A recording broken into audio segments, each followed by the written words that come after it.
All right, welcome back to another episode. Today, we have the pleasure of having Ben Jorgensen, who's the CEO and founder of Constellation, or DAG, as you might know it. Appreciate you for joining us, Ben. Thanks, Jake. It's a pleasure, man. It's been a minute since I saw, what? It's only been like a month since I saw it, or like a month and a half since I saw you in San Francisco. That's right, yeah. Yeah, we were out that way. Well, it's been a little longer than that. I think it was toward the end of last year. Oh, two Time months. flies, man. Um, Oh, was it? Was it towards the end of last year? I thought it was like around Super Bowl I time. mean, it No, I doesn't think seem it that long was, ago. wasn't it? No. Yeah. Um, Yeah. but yeah, so I mean, back then you were kind of hush hush about this acquisition and some of the stuff that Yeah. you were going through. How Yeah. are we further? Can we talk about that? Yeah. Yeah. Absolutely. So, I'll give it a little bit of context where I'll give you the kind of present day where we are. We're being acquired by an entity that came out of Dallas, actually, your hometown, Mhm. out of the brainchild of John Rashawn, Richmond family office. It's a single family office. They primarily focused on, over his career, he did about 350 different M&A deals, Wow. several multi-billion dollar exits that he did, some leverage buyouts in the tens of millions of dollars and flipped them into multi-billion dollar returns. And so where we are, the entity is called AI Holdings, or AI Squared, as we call it, and we're in the process of filing with the SEC. So we filed our public S1 about 3 months ago. It was like right after the New Year's. We filed our private S1 back in November. So the process has been very, very interesting. And so our commitment to them, when we started engaging with them almost a year ago, was that we'll be acquired by you. But so we had to go through an acquisition, and then the acquisition was contingent on them taking their holding company public. Public. So not only did we go, if anybody's gone through an acquisition, it takes months to go through just an acquisition, all the due diligence, going through a data room. But then, because we were going to be one of the operating companies and a subsidiary to the holding company, this meant that we had to go through an audit level that was compliant to the SEC. So, Yeah. you could say I got over the last year, I think I went through a crash course on M&A activity, and all the way to the premier pinnacle of going public, and what that type of scrutiny looks like, and what it's like to engage with the SEC, and how they turn comments back, and how they make amendments to the filing, and then they push it back. It's been a very, very fascinating opportunity. And when we got started on this journey a little over a year ago, we had spent about 7 months taking Constellation into a product oriented company. So blockchain to me has never really been a product oriented business. It's more been like ecosystem, developer growth, open source growth that would have utility of a token based off of how many people were building. But Constellation's always had this hybrid story, which has always made us hard to compartmentalize us. We've always taken an approach of, let's have some open source tooling, but let's go after SMBs and enterprise. Because there's a chain of how do we get this adoption without isolating ourselves to open source technology and trends, but could leave us open to an evolution of where technology could go. And if you look back at early Constellation stuff, all of our documentation was around putting data on chain, what this would open up for artificial intelligence, right? So we always had this mindset that there was more out there than just, oh, we have to be an isolated framework like so many other crypto ecosystem that force you into a framework. You can only use their tech stack. And it created this like tribalism that didn't really vibrate with who I am. But at the same time, not everybody vibrated with me because I had this hybrid approach that was like, well, he's kind of a capitalist and, libertarian and a pure liberal on one side. And so anyways, long story short, we got started on this journey when I met John Rochon and his team. And I knew instantly that this was an energy of where we should go in terms of growth of the vision of Constellation. It meant more partners. It meant more access to capital. It meant kind of seeing the journey that we always wanted to see through fit. And why was that? Because John's pitch to me was all about diversification. How do we go into defense tech? How do we go into traditional industries like oil and gas? How do we go into healthcare? You name it. And I was like, wow, this guy shares my same belief system. And so that really kind of made me think about what is the future of Constellation? How do I safeguard this and give energy behind what we had? It's better to be in a pool of more people than to be closed off and isolated, in my opinion. And so we started going through this merger, and it's now been almost 12, 11 months, and I've aged probably 11 years. Each month is probably a year. And it's been a very fascinating, exciting story that's going to propel Constellation to be very defensible in the future. It's primed for growth.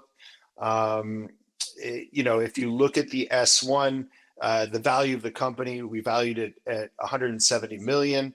And with that, it's all kind of the valuations built on a range of different things that we agreed with the AI squared group. But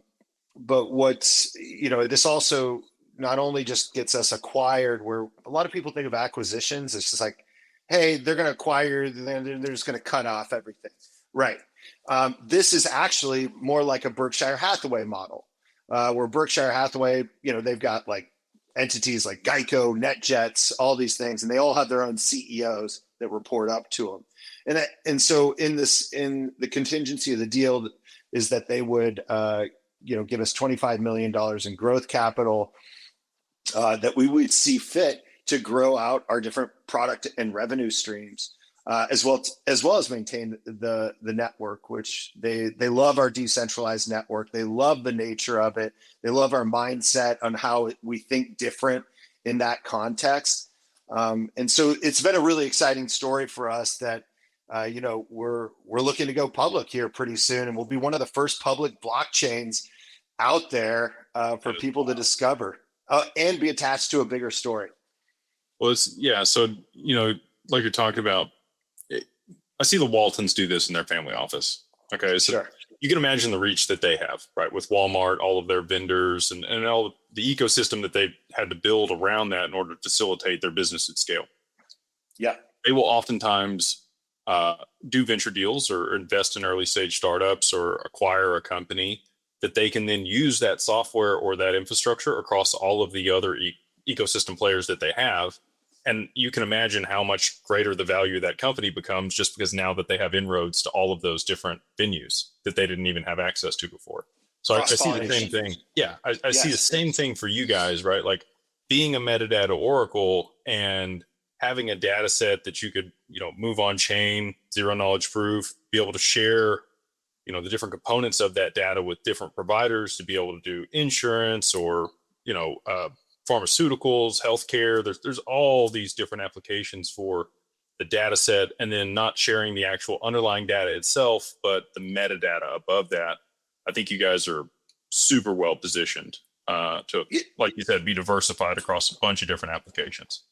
Yeah, it's been interesting. I have a lot of gratitude for the journey that we're on, and why we're in this position. I've had so many self-reflections. I mean, this has been one of the hardest things to ever go through in my entire life, and I was not educated to do this. I don't have a background in doing M&A, but I firmly believe that now, after going through it, that anybody can learn these skill sets if they're ready for it, right?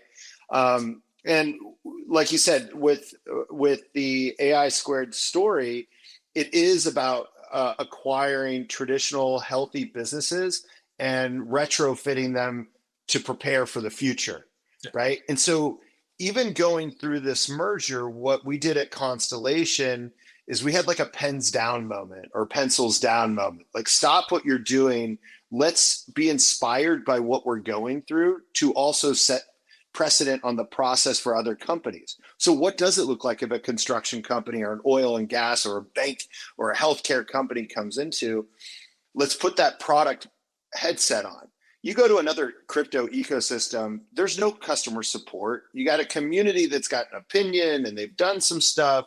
But when you have people that are myopically focused on a product and empathizing with a customer, then you understand their problems and needs, which are very different. And then you try and create software that is compatible across different industries. But you have to do that with a customer mindset.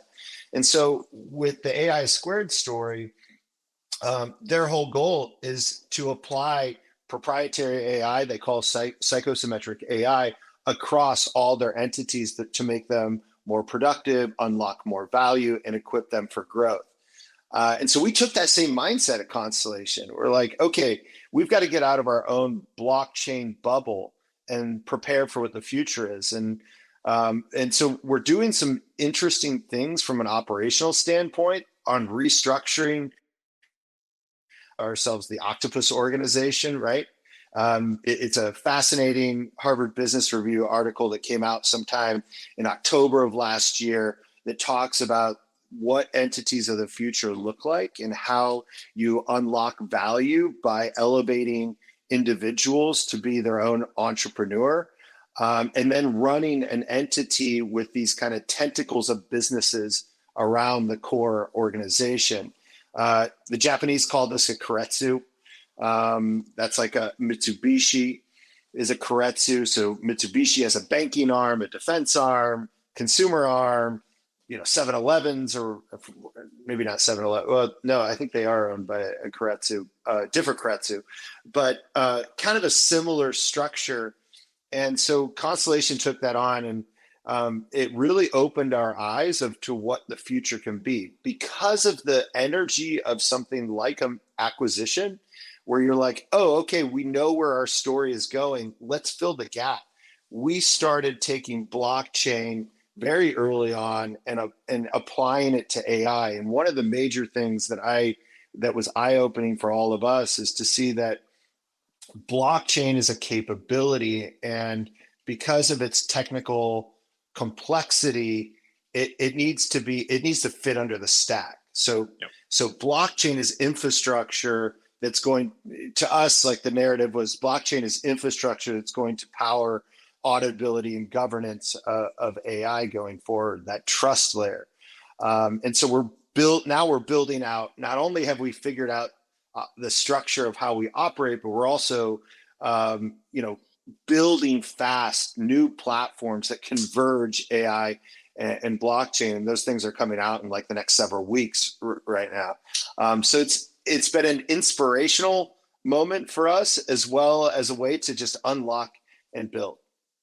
That's incredible, dude. Yeah, the convergence of all these technologies is going to be wild for people to experience. And like you talked about, you look at blockchain or acyclic graph or hash graph or any of these, infrastructures like you're talking about, they're a distributed database is really what they are at the end of the day. 100%. Right?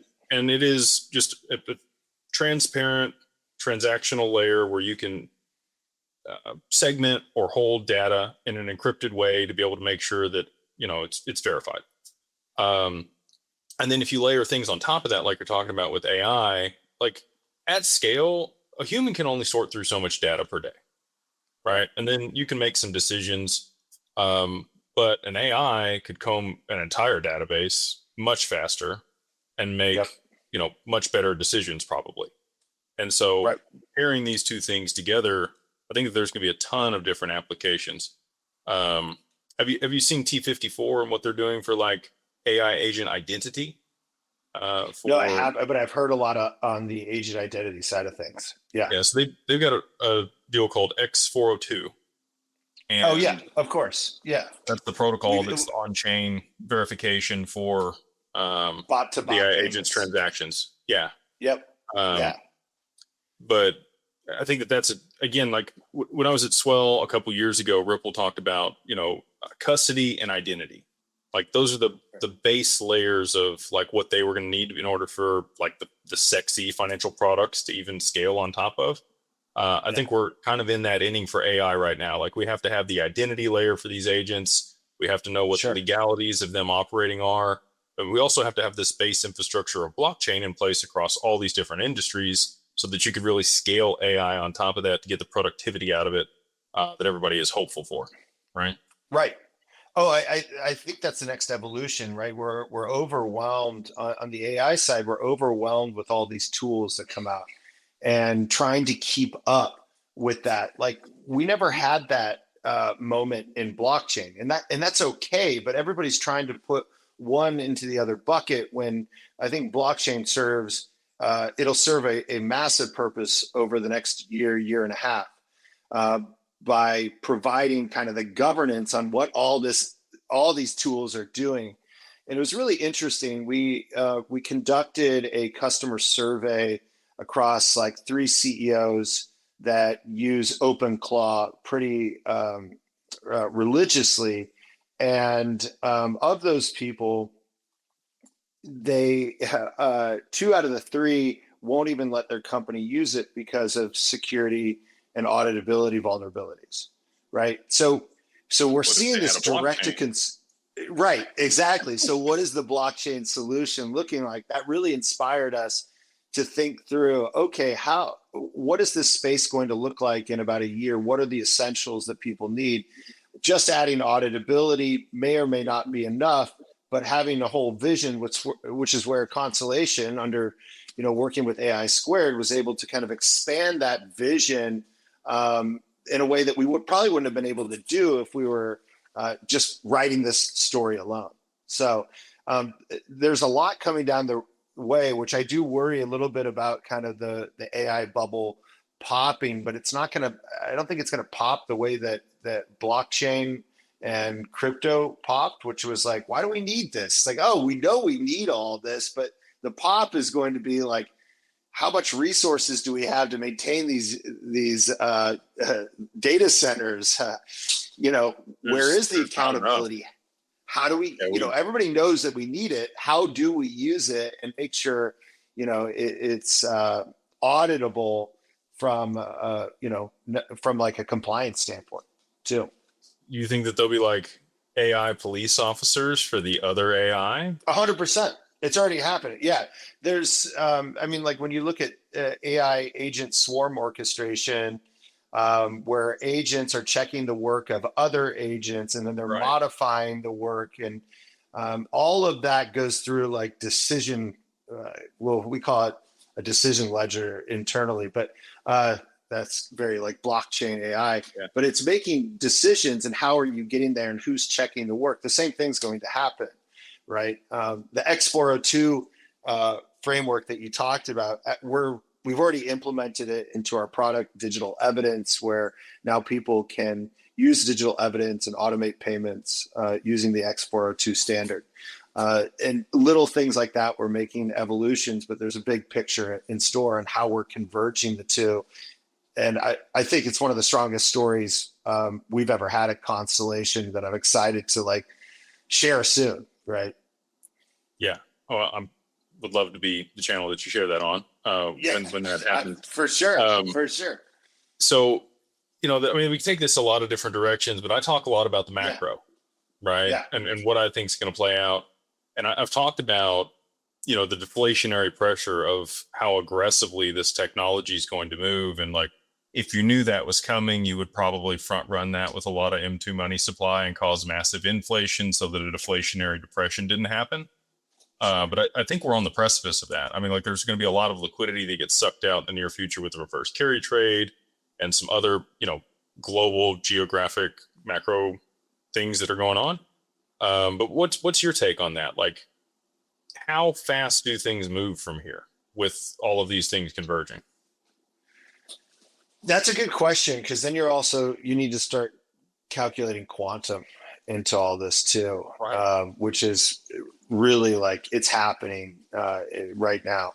My take on the whole macro narrative is it's a tough one, but I believe that if you're in technology, you have to have a diversification strategy. And just like you would as an investor, like you guys do at Digital Session, it's if you're not taking a diversification strategy, which I've been doing at Constellation for years, back to like our first acquisition, we bought a company that didn't really hit down the middle for us, but for me, what I liked, it was a different team, it was a different thought process, and it allowed us to kind of test new waters while also having a dependable revenue channel.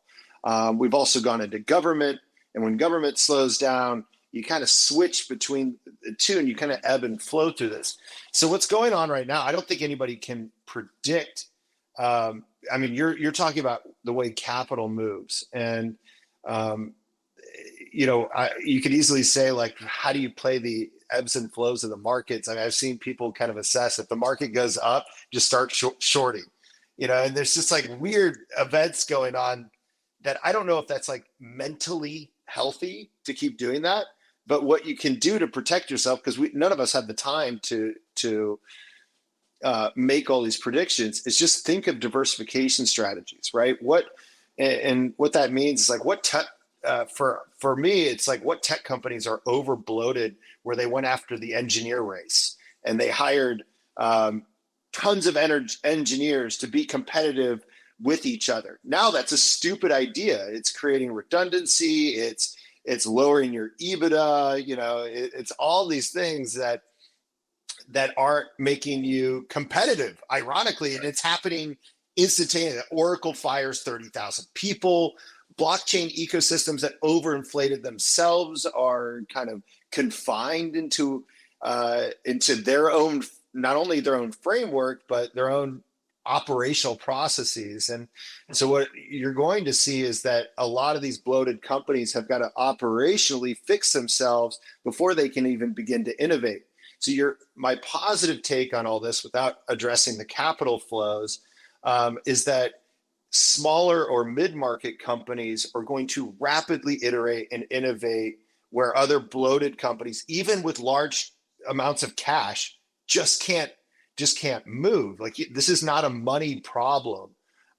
This is about reducing redundancies and operational nightmares. And then you can get to innovation. Meanwhile, mid-market companies, like say Constellation, our engineering team are mostly senior engineers. And this, in their mindset, they've unlocked their workload capacity exponential, versus me going to the engineering team, them going to me, engineering team coming to me and going, Ben, can we get budget for more engineers? They're like, screw this. I don't have to go through the onboarding process. I don't have to worry about the you're like, I have like more I mean, we have hundreds of agents doing like one person's tasks over here, like that. Like it's so exciting to me. And so, but it doesn't really address how money moves. And that's why I leave it to you, Jay, kind of fill in the gaps for me on how you see money moving in context to, how do we build the business infrastructure of tomorrow and equip ourselves? I think the advent of this technology is going to significantly increase the velocity of money. So right now you have a lot of trapped capital. People park money. There's latency between transactions. You have to put money in escrow. There's all this latency and friction built into the system that we have today that banks profit off of, by the way. Like, they're using that money to do other stuff with, while you have it parked there for whatever reason you need it there for. And that's what, blockchain will remove. It's going to remove those frictions. The velocity of money will pick up. There's so many great things that will happen. There's kind of a double-edged sword. So like right now, most people don't get paid for 2 weeks, right? Yeah. You're bi-weekly. Sometimes you're weekly. Maybe you work somewhere where you get your paycheck weekly. But imagine if you got that money every day. Right. Like, how much faster are you going to spend those dollars if you're receiving them faster? So that's actually inflationary also. is the faster money moves across an economy with times the amount of money that's there basically gives you your inflation. Right now, people are hoarding cash because they're uncertain. They've got, Warren Buffett's got almost $400 billion sat on the sidelines waiting for opportunities or to provide liquidity in a liquidity crisis. It's going to be wild to just kind of watch this unfold. But once we do have, and I made a video about this, I think the opportunity, to your point right now, is so huge for mid-market businesses and people that see this opportunity to be able to circumvent or take market share from the larger players that are out there. And separate of that, like investing in markets, they're volatile right now.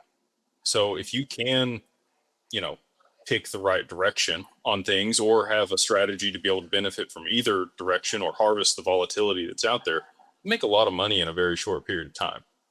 Oh, On sure. the other side of the advent of AI and all these things, I think it's going to be very difficult for people to actually make a lot of money in the market. I think it'll go up and to the right, over the long term.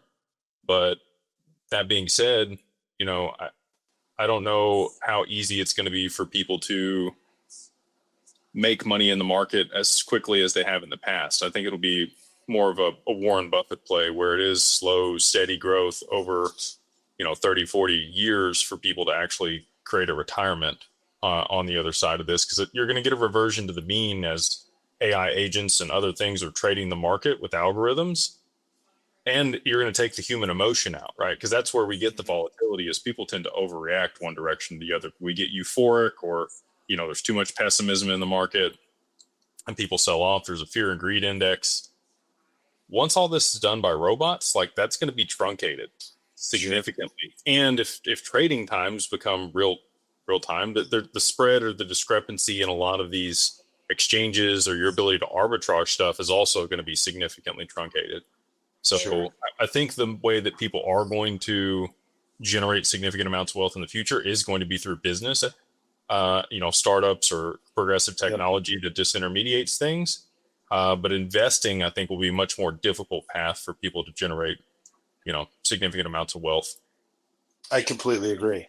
It's going to be so hard. I mean, look at it from just investing in startups. You've got China that went to these giant initiatives that you'd have one person on one little button building an app to they're like, oh, we don't need that anymore. So now we just want thousands of startups that are clones of other companies. Like it's going to be it's already getting so overwhelming that I think the average person is going to have a hard time investing in what's real, what's not, what's going to take off, what's fly by night. What's interesting about, go ahead. Indexes for like angel investment, probably. Like you'll have, which one of these 100 companies we're just going to sprinkle a little bit across all of them. One of these is going to be the thing, and it'll outweigh, the rest of them. And I think people will get exposure that way. I think tokenization of private markets will happen. There'll be privatized DTCC, and those assets will be much more liquid than they are today. There's so many different applications where this is going to change how fast money moves and your access to liquidity or democratizing access to these things. You're totally right. I mean, we're already seeing that problem with private equity, right? They're looking for liquidity on so many of the investments they placed in 2020 and 2021, right? Like they're looking to get out of so many of their positions, and there's not enough, right? Which is imagine being able to finance yourself without raising capital. Like that's the other promise of blockchain in my mind. So you get a 409A done. Like you have revenue, your business is legitimate, it's scaling. Normally you need to go out and raise capital or debt from somebody else. But if you could tokenize the equity in your business and park that with an Aave or compound, and they could underwrite the risk on that, and they could provide you 40% LTV against whatever the value of your company is. Right. You borrow from the DeFi program. 100%. Yes. Like that, it's on the horizon right now. Like, and they have to move in that direction. This is a forcing function. This isn't like what's cool about our conversations, Jake, as well, is like they evolve over the time. It's like, oh, think about the possibility. Think about the possibility. Now we're in a state of this is this is It's not real. just like a possibility of that it's cool. It's like a forcing function that it has to happen to unlock new liquidity in new ways. I absolutely think that DeFi is here to stay. It's going to be institutionalized. It's already happening. The Bitcoin ETF was just the first institutional. I don't know. I think we all had hopes that it would be better. Now everybody's like, maybe that wasn't the greatest idea to give so much control. But There's systemic risk there now. Yeah. yeah, 100% there is. So I'm very bullish on the future. I love the concept of neo banks. I think what you're talking about is kind of the neo bank model is like you're going to have new types of ways of saving money, right? I think one of the big hurts to crypto was that this was a new way for people to build wealth and speculate and have liquidity on something where maybe they weren't able to be a accredited investor or they didn't have access to deals. But now you're starting to see a migration of capital and crypto go into these like to really any app that allows you to save money. You don't have to be so uh,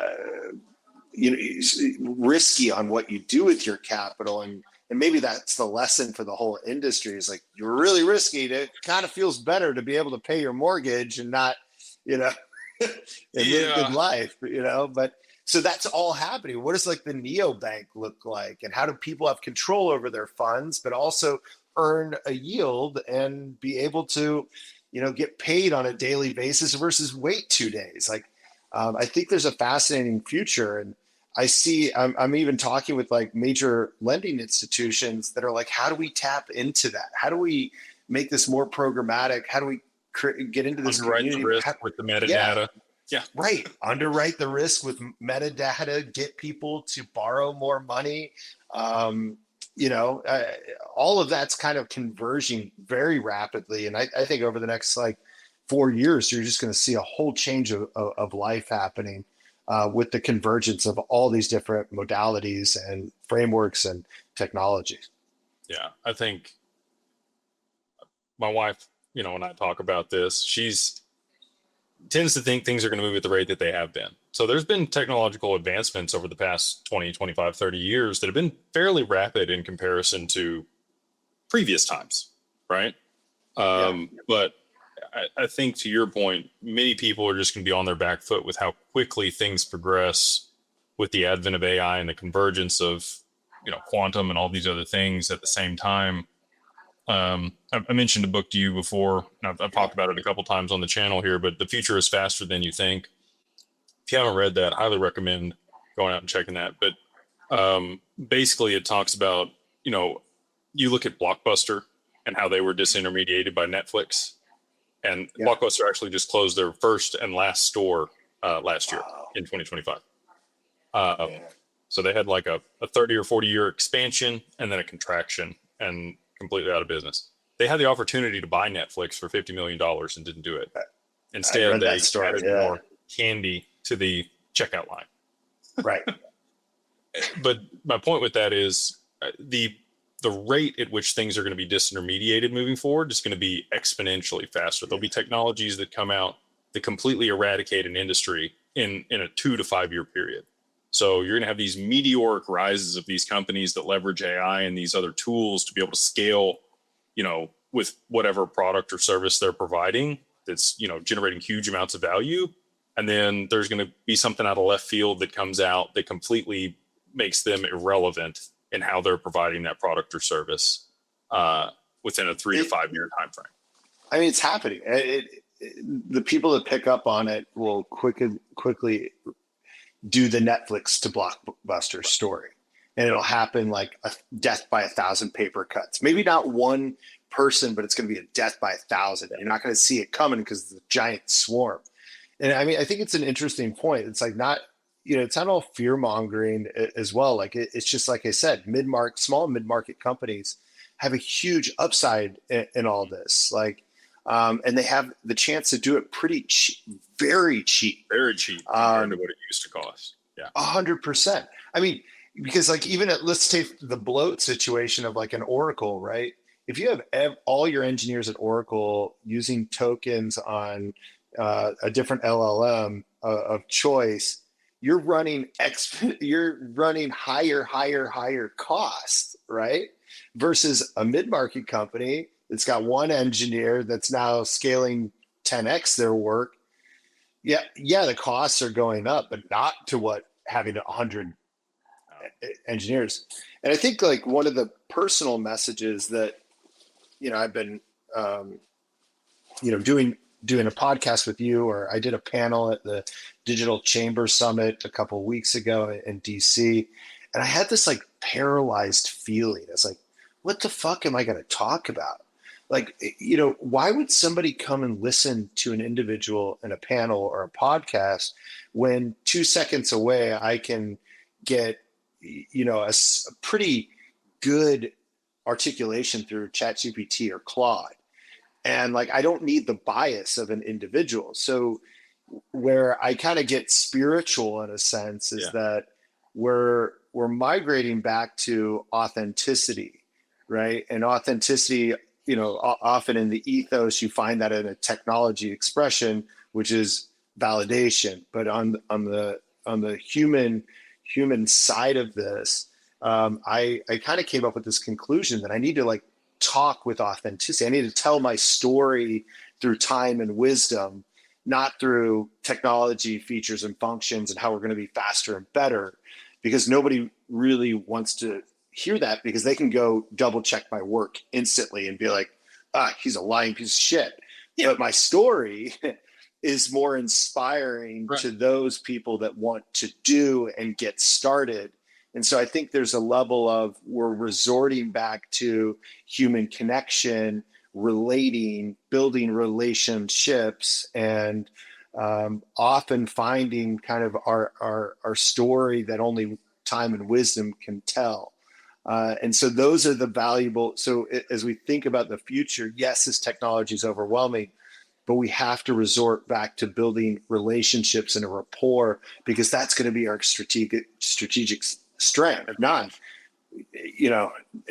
technology that we think might do it. We're going to know if it doesn't or not, right? So then it's like, who do we want in our tribe as we go forward in this world?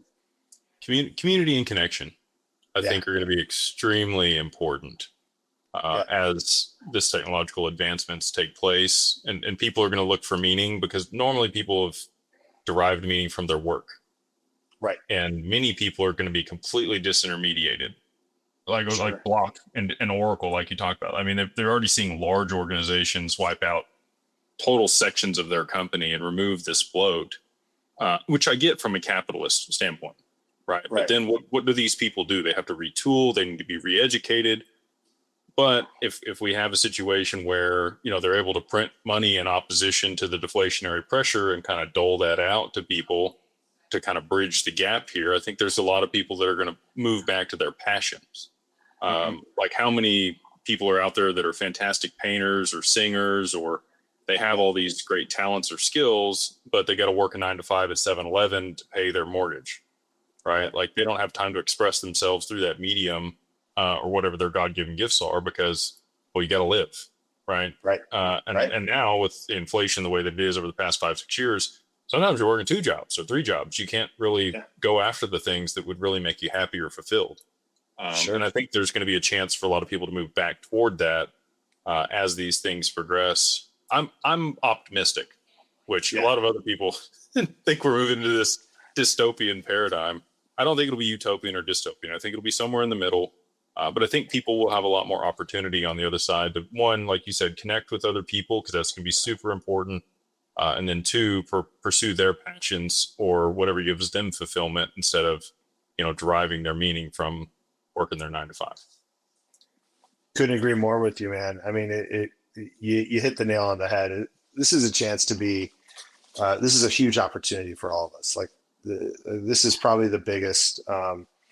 Some of the brightest people out there, but at the end of the day, you hit it. You said it best. Is like, people are going to have a lot of different ways to make money, for example. And the end of the day is, do they want to call up Jake or not? And that's going to be the deciding factor. Right. It's not going to be your technology is going to be a given, right? It's going to be whether they like you or not. And I think business that's kind with of this people you know, like, and trust. 100%. Right. Yeah. There's has nothing to do with technology, right? There've been sections of the economy in different parts of the U.S., you know, that they work within their own community, even if it costs more. They know that they're putting money back into their own community of people. Sure. And sure. it continues to circulate there and doesn't really leave, which continues to build that community. So I don't know that there'll be like sections. I think we're going to galvanize the world effectively with what's going on also. I mean, you've already got international commerce at scale and pretty well interconnected. Like, a problem in the US or in another nation can absolutely affect economies in other parts of the world. And now that we have, you know, rockets moving shipping containers, and it doesn't take months for something to get here from China, and it takes, you know, 30 minutes to take it from Dallas to Beijing, the speed at which things are going to be happening and how things are connected, like, again, just a wild time to be alive. This has been great, Ben. Appreciate you being here and coming on the channel.